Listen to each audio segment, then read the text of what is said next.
En février 2022, donc dans quelques mois, normalement, il doit y avoir des élections au Mali. Or, les militaires ont pris goût au pouvoir. Ils ne veulent pas visiblement organiser des élections l'année prochaine, en 2022.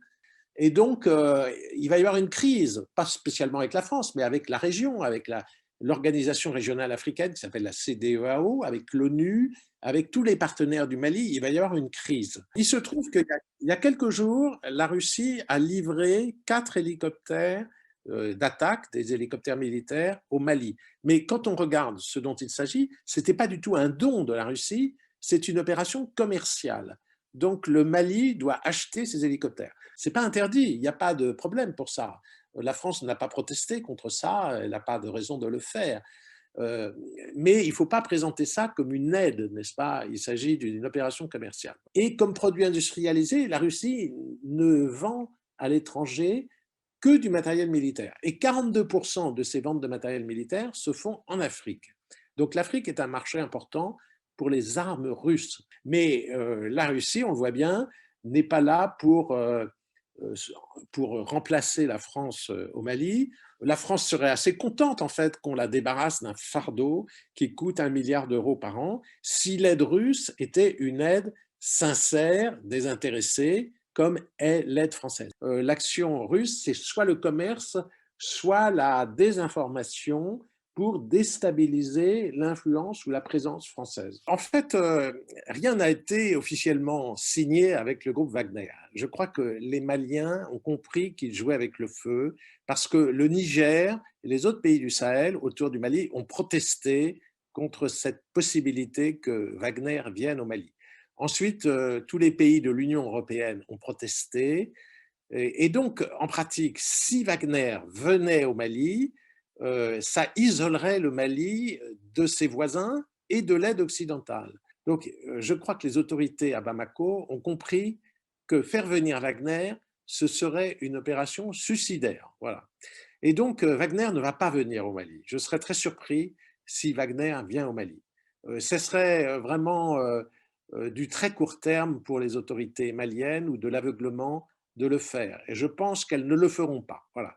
Donc finalement, ce sont des gens qui n'ont pas beaucoup de moyens, ces mercenaires. Ils sont beaucoup moins nombreux aussi que les militaires français. En Centrafrique, là, il y a plus de 1000 mercenaires de Wagner. Et là, c'est très documenté.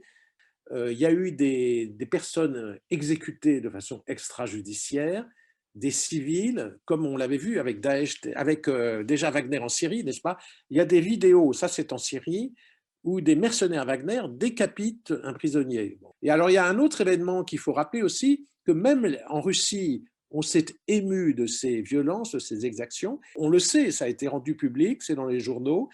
4 journalistes russes qui venaient enquêter sur Wagner en Centrafrique ont été tués purement et simplement. Donc ça montre que les méthodes de Wagner, voilà, ce sont des mercenaires. Ils ne sont pas liés par les conventions internationales qui concernent les armées, qui concernent les États. Ce sont des espèces de bandits armés qui sont utilisés voilà, lorsque la Russie ne veut pas apparaître elle-même. Et s'il y a des exactions, la Russie dira on n'est pas au courant, c'est pas nous, etc. Ben, pour l'instant, il n'y a pas de présence de Wagner dans des zones avec des djihadistes, sauf, c'est le troisième cas que je n'ai pas cité tout à l'heure, au Mozambique, n'est-ce pas? Au nord du Mozambique, il y a un mouvement djihadiste également qui sème la terreur, un mouvement terroriste. Mozambicaine, les autorités mozambicaines ont fait venir Wagner, mais Wagner n'a pas renversé l'équilibre. Pour l'instant, malheureusement, ces djihadistes du nord du Mozambique ne sont pas chassés du tout. Donc voilà. Alors Wagner, les djihadistes ne profitent pas de Wagner. Je n'ai jamais dit une chose pareille, puisqu'ils sont embauchés en principe pour combattre soit les rebelles, soit les djihadistes. En Centrafrique, il n'y a pas de djihadistes, hein, ce sont des rebelles, n'est-ce pas? Il y a de nombreux groupes rebelles en Centrafrique. Certains sont alliés de Wagner pour exploiter ensemble les ressources minières, or et diamants surtout. D'autres sont combattus par Wagner pour protéger le régime centrafricain.